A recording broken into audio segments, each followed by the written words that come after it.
Hi, welcome to this episode of the Bible Study Spiritual Prime Rib. I'm Sue Baht-Yah, a follower of Yahshua Jesus of Nazareth, a teacher of the Bible, history, and other ancient writings. I'm called to study, apply what I learned in my life, and then teach what the Bible says and what it means. I'm not looking to convert anyone here. This study is for those who are already following Yahshua, know the basics of the Bible, and are familiar with the people in the stories. Those things we call spiritual milk. This study is solid food for the mature believer who reads, studies, and practices what is written in the Bible. It's for those who want to continue growing and being fruitful for Yah, desiring to draw closer to Him and to know Him more and more. So, for those who are ready for more than milk, it's time for Spiritual Prime Rib. We have been studying the Aaronic blessing at number 6, and we've already discussed verse 24. I am going to move into verse 25 and hopefully finish verse 26 as well. So, I'm going to move through pretty quick, and hopefully this will whet your appetite to do a deep study of your own. And if you do, and you find something different or even more exciting, please comment on this video so we can look at it too. Now, verses 25 and 26 have an idiom in them that is the same depending on what word comes before it. And what I mean by that is the words are panav elecha, and literally that is a face to you. And depending on being an idiom, if you don't know what that means, it's words or a phrase that mean something literally, but when someone is familiar with the language or familiar with the phrase, they understand that that actually means something completely different. For instance, my dad used to tell me that cowboys in the Old West, when they needed to go to the bathroom, they would say, "I'm going to see a man about a horse." Now, literally, someone could go see a man about a horse, but the people around who understood, they knew he was going outside to go to the bathroom. That's what an idiom is. And so these words that's what they are. So in verse 25, the word that precedes them is Ya'er. And the Ya'er is like to shine or light. The first place that Ya'er is used is actually in Genesis 1 on the 4th day of creation, when Yah made the sun, moon, and the stars.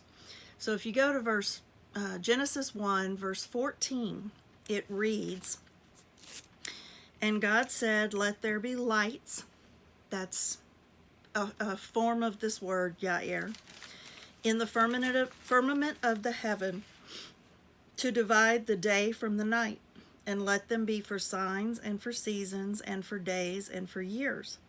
And let them be for lights in the firmament of the heaven to give light upon the earth." And it was so. And God made 2 great lights, it's another use, the greater light to rule the day, and the lesser light to rule the night. He made the stars also. And God set them in the firmament of the heaven to give light upon the earth, and to rule over the day and over the night, and to divide the light from the darkness. And God saw that it was good. And the evening and the morning were the 4th day. So, true light, actual light, this word can mean that. It also means like to enlighten. If you go to Job 33, And really, if you, we'll start, we'll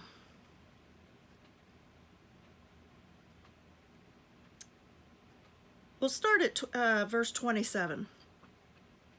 He, and it's speaking of God, looks upon men, and if any say, I have sinned and perverted that which was right, and it profited me not, he will deliver his soul from going into the pit, and his life shall see the light. Lo, all these things works God oftentimes with man, to bring, this is verse 30, by the way, to bring back his soul from the pit, to be enlightened with the light of the living. And it's actually used both times there.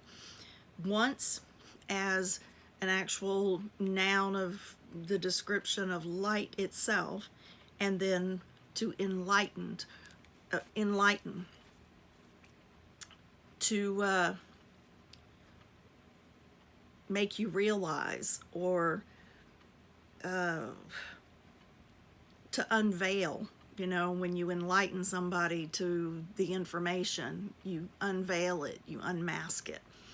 And that's what this is. So the Ya'er Panav Elecha is, it's the one that's translated, the Lord make his face shine upon you. And to shine your face on someone is to unveil who you are, to unmask or reveal who you are. If you're in the dark and someone shines a flashlight on their face, hey, don't be scared, it's me. They are revealing their face to you. And this also has with it the connotation of to show you who they are.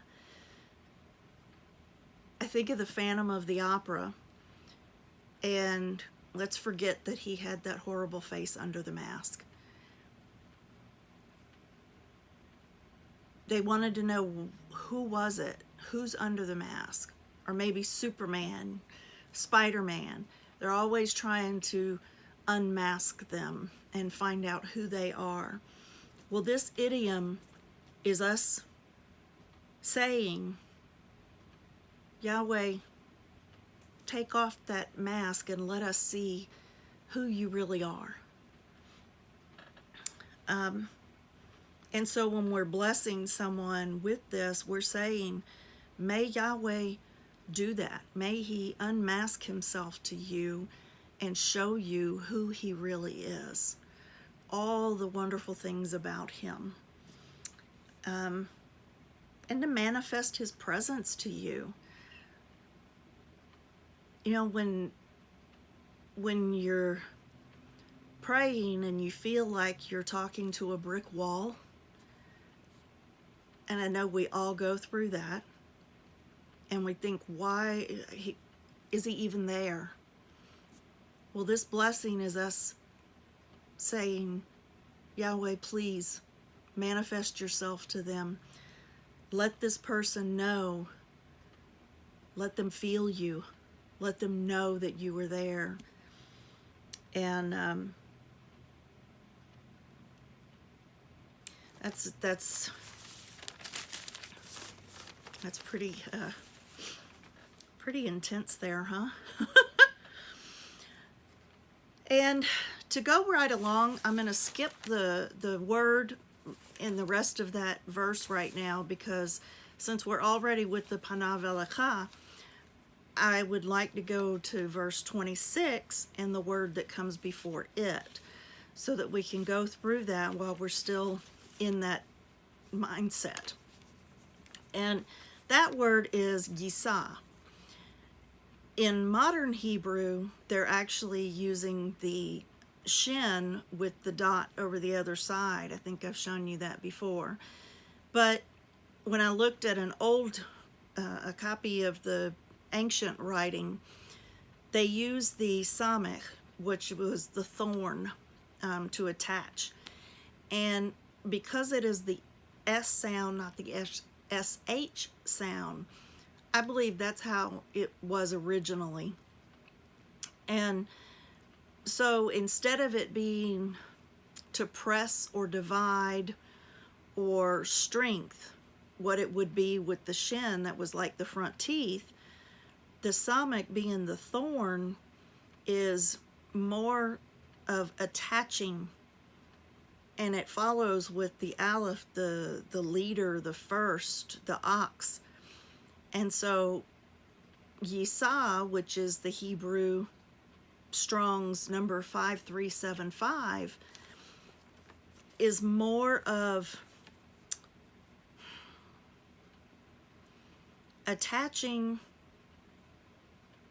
this enlightenment or this light of Yah to the person.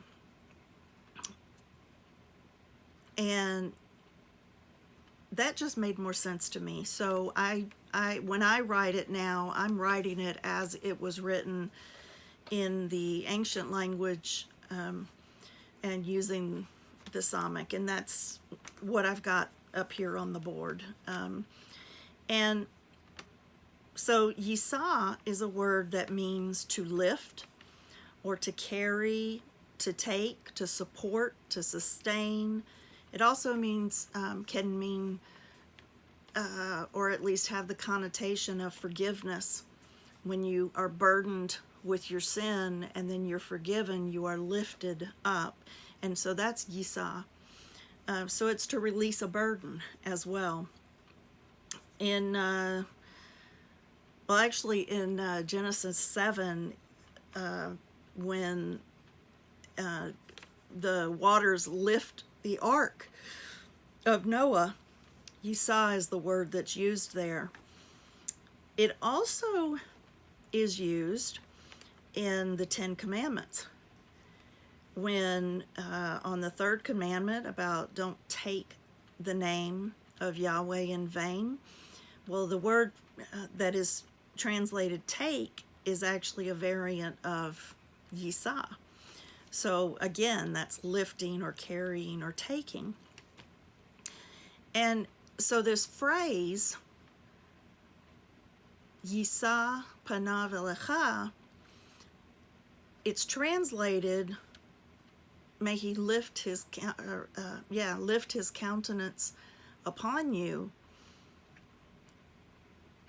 You know, your countenance is your face or your expression, right? Not just the skin itself, but the expression that you're making. I think one of the best places that, or examples, there's actually two,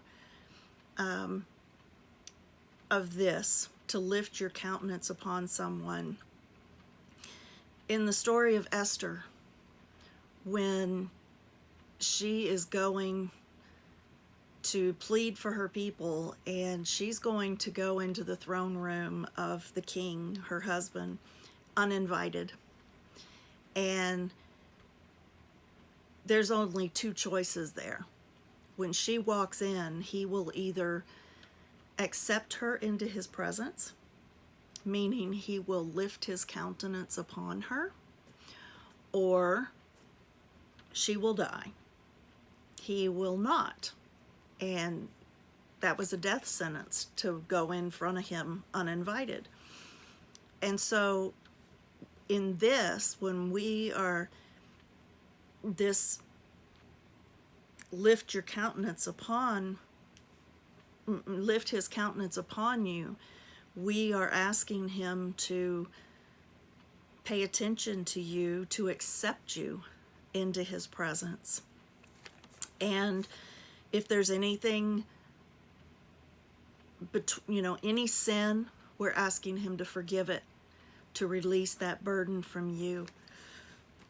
The phrase is actually used also in Genesis 32, verse 20, when Jacob is on his way to see Esau, when he hasn't seen him after all this time, and he sends some of his children, he sends his people, he sends flocks and all of these things in front of him as gifts for Esau, and makes the statement, perhaps I will see his face and he will accept me. And that is what Yisa Panav Elecha means. And I guess there is one other thing that I had thought about. It used to be a thing when people would be exiled from communities or whatever, that everyone would turn their backs. They would turn away and not look at the person. And so that kind of gives you another idea too, as compared to when somebody was coming home and they were excited and looking for that person coming home, then everybody has their face looking, searching, and typically they would be excited, and so their face would be shining, right? So okay, so that's the beginning of both of these verses. So now I want to look at the other words. And this one is kind of intense. In verse 25, what is translated generally as, and be gracious to you. And I bring this one up because I think that many times, the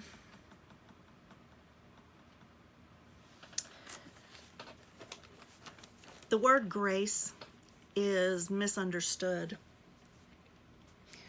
Yes, grace is undeserved favor, like when your bill is due on the 1st, but they let you wait until the 3rd or the 5th, and that's your grace period, right? It's your period of, they know that you may not get paid directly on the 1st, and so you may need a day or 2 or 3 or 5 in order to get the payment in.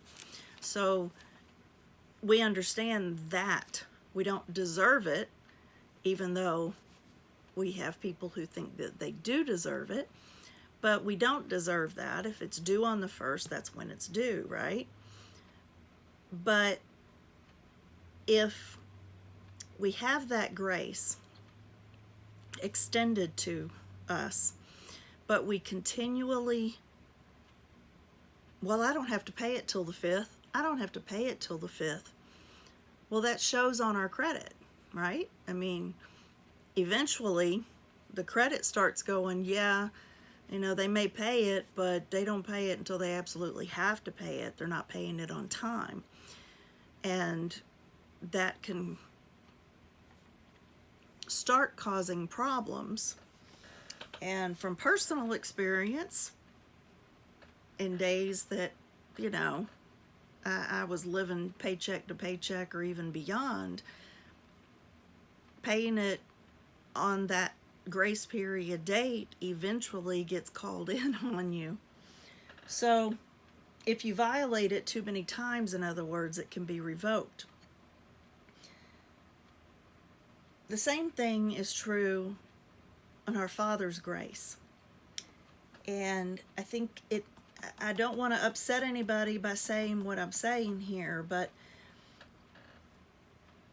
if we abuse His grace just because He's giving us undeserved favor and there's things that He knows we're struggling with, eventually, if you keep going, well, I'm under grace. I'm going to go ahead and do this because I'm under grace. I'm going to go ahead and do this because I'm under grace. If you are abusing it or taking it for granted,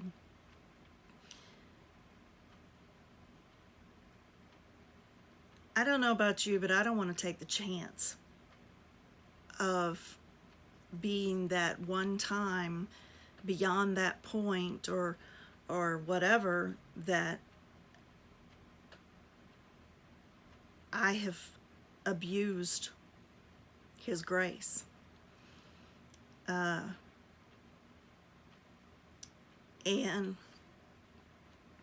you know, Paul declared to the Athenians in Acts 17 that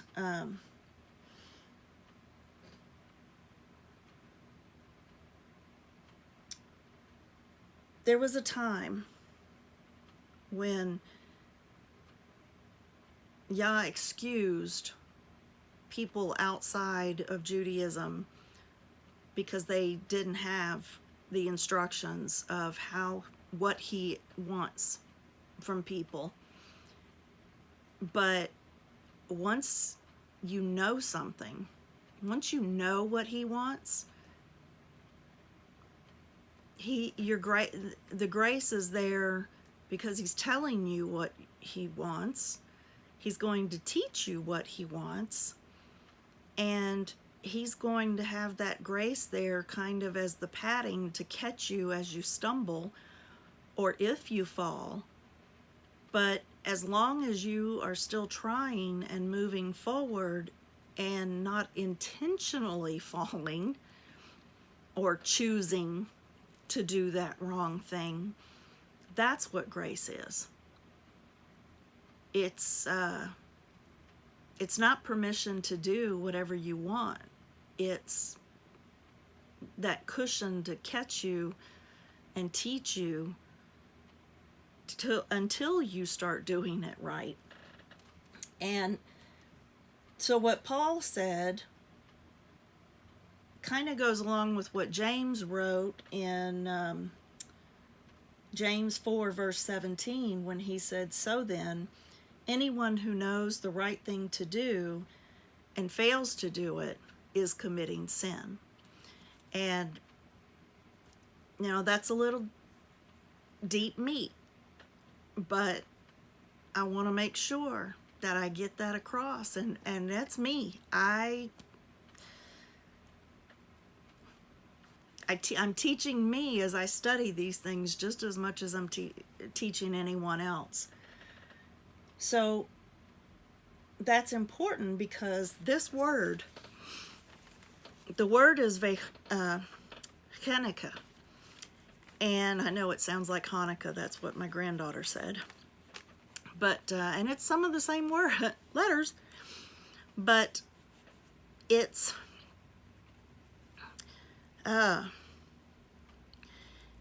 the word that they have when you look at the Strongs, the word that is being, that they say so that it means gracious, is Hanan, and it's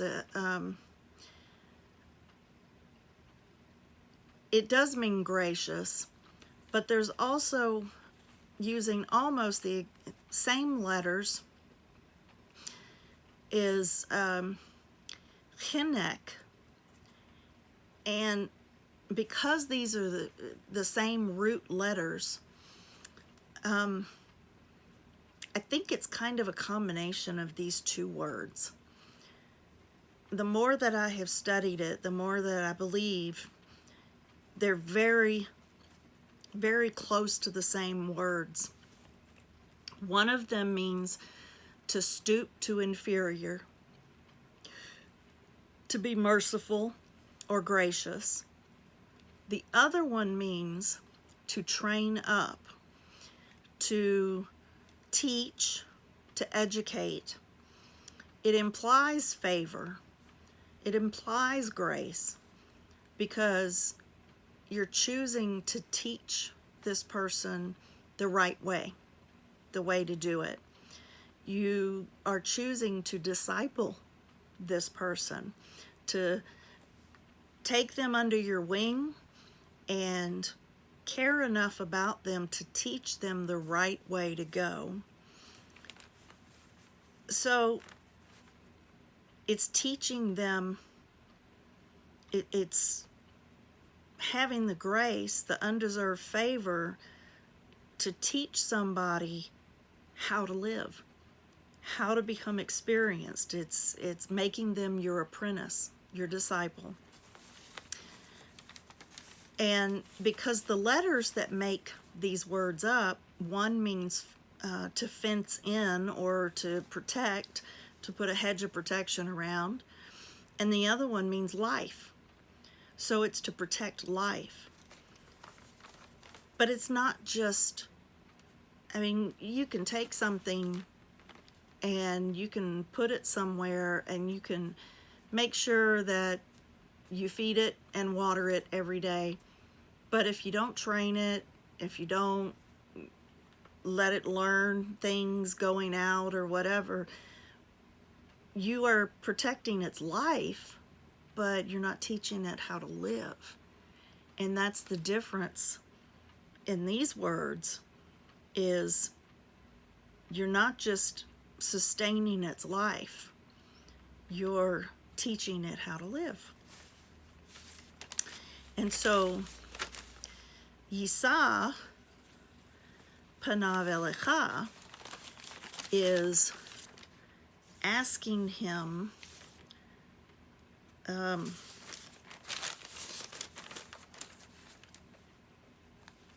to be gracious to us by choosing to teach us how to live in His ways so that we please Him, so that we keep living in His ways.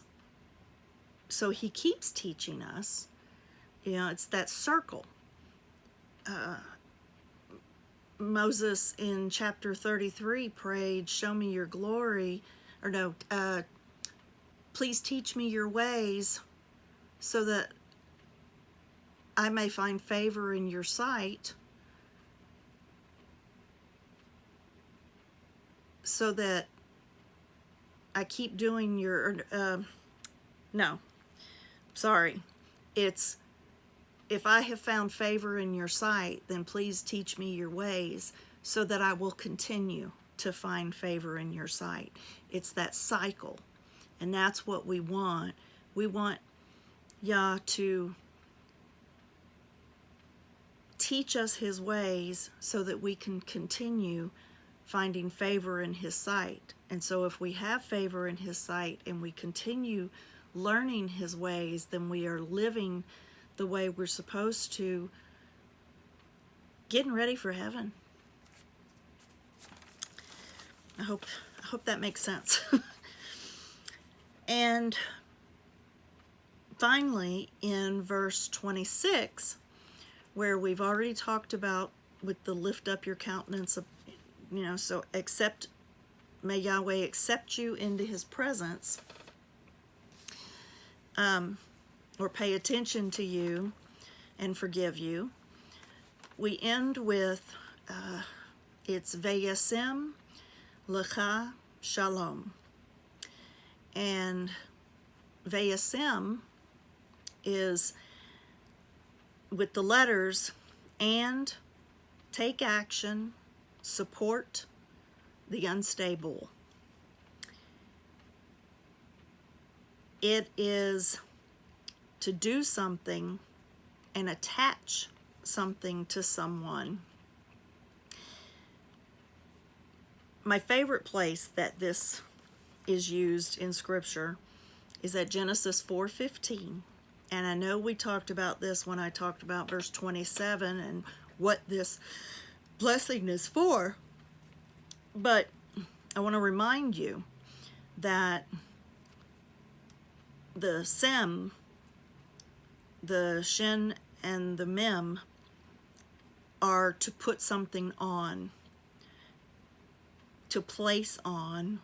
It can be to write on, to put it, set it upon something. And at Genesis 4:15, Yah placed a mark on Cain. So He marked a mark on Cain. And that marking or that placing, putting it on you, attaching it to you, is what this word is. And so may he attach to you or mark you. And then lecha is on you or to you. Shalom.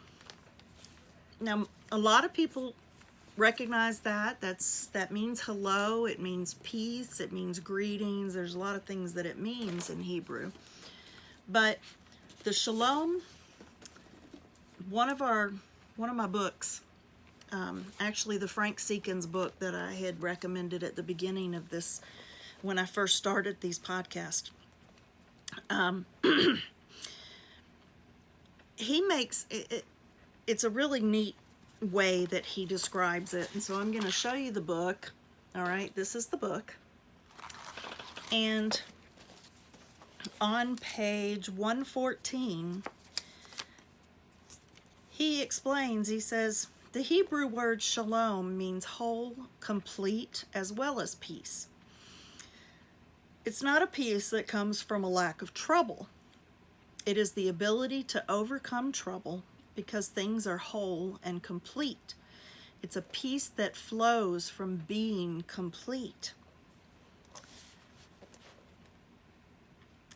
On down, he says, the Hebrew word picture describes how shalom comes. When the root cause of chaos is destroyed, wholeness comes. We must do more than just mop up the water for a short time that may look like peace. Unless we fix the leak, there can be no real peace. In all areas of life, in marriage, friendship, or with our walk with God, only when the root issue is resolved will peace come. This is especially true when it comes to sin. Only God can destroy the power of sin. Only the cross can bring us wholeness, completion, and peace. End quote. So, shalom is when all the root problems that we have had that have caused anxiety, depression, any kind of addictions, any kind of anything that is sin, whatever was at the root of it that started the problem, when Yahweh has cleansed that out of us, that is when we have that completeness and that shalom. When we have no worries, we know where we're going, we know we're in His hands, and no matter what happens, we have that shalom that is a joy that it's beyond understanding. So, my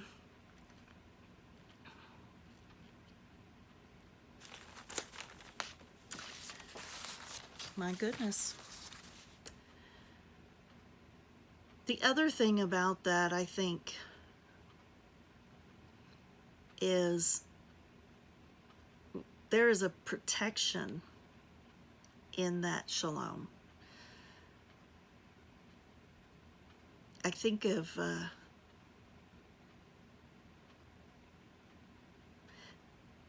when Joshua was in the boat and the storm was going, he was able to sleep because he knew no matter what, he was protected. He was in Yah's hands.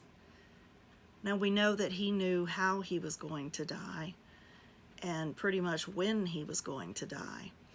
But that same confidence that no matter what happens, we are in His hands, and so we are at peace because no matter what happens, we are in His hands.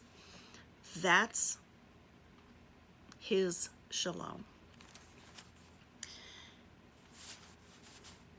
So, I hope this gives you something to chew on. And I apologize about missing the weeks. I am working on getting my sound and my cameras correct so that I'm able to screen share some things and make it a little easier for me to show things. And so that's what I will be working on this week. I am going to do everything I possibly can to share a message next Tuesday. The Hebrew calendar shows Passover starting at sunset that night, and I would really like to share with you what I have studied and what I believe was the day and time and everything of Yehoshua, the Last Supper, the day of the cross, and the day of resurrection. So now that we have gone through, now that we have gone through the whole blessing, I want, and I will be ending every video with this blessing to speak over you. I hope that it will be something that you will want. Remember, anybody can speak this blessing. Yes, he instructed the priest, but as Peter told us, we are his priests now. We are able to speak these things. Now, we're not going to be making sacrifices. You got to be a Levite to do that. We're not going to be doing that. But we can speak blessings over people. And so I'm going to say it in Hebrew first and then in English in my translation. So it's going to really explain every week what it means. So, Yevarechecha Yahweh, Veishmerecha, Ya'er Yahweh, Panav Elecha, Vehunecha, Yisa Yahweh, Panav Elecha, Veyasem Lecha Shalom. Vesamu eth shemi el bnei Yisrael ve'ani avarachim. Ani ma'atir b'shem Yahoshua. May Yahweh bring you into his dwelling place, pour out his abundant blessings on you, and cleanse you, heal you, revive your spirit, your very substance, clutching you securely in his hand to prevent you from being lost or snatched away from him. May Yahweh unveil, reveal his face to you, enlighten you to who he is, unquestionably manifest his presence to you, and pour out his mercy on you, choosing to make you his disciple and teach you how to walk in his ways, to set you apart for a specific purpose. May Yahweh pay attention to you, accept you into his presence, forgive you, sustain you, and envelop you, mark you with his shalom, his indescribable and complete peace. Yah said, "This is how you will mark my name on the children of Israel, and I will bless them." And so I ask this in the name of Yehoshua. Amen. So, remember, don't be deceived and don't take anything for granted. If you like what you see, please like and share this video. And if you haven't already, subscribe to this channel. And Yah willing, I will have the camera and the sound working next week on Tuesday, and if not, then I will try to go ahead and do it this way again. So thank you so much, and shalom.